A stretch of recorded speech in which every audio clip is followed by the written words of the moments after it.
هذا التصاميم يعني شلون بدي اقول لكم، يلي خلتني انا عن جد افرط ضحك، والله العظيم والله العظيم خلتني افرط ضحك. شوفوا.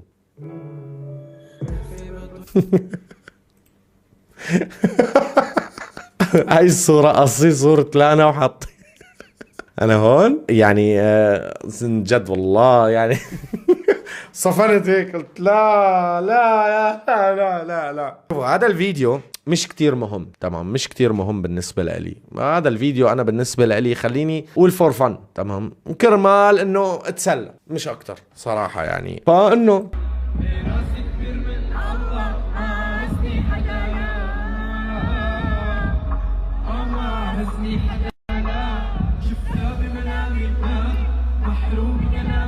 وماذا عن نظرات الشامي للانا هون؟ ماذا يعني مثل حدا شلون بدي لكم، مثل حدا كتير متأكد. ايش في خير؟ ايش في ايش في خير؟ ليش كل هالقد ليه؟ والله طلعت فيني حبك.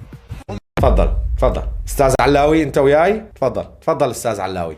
انا بحبك والله طلعت فيني حبك يعني.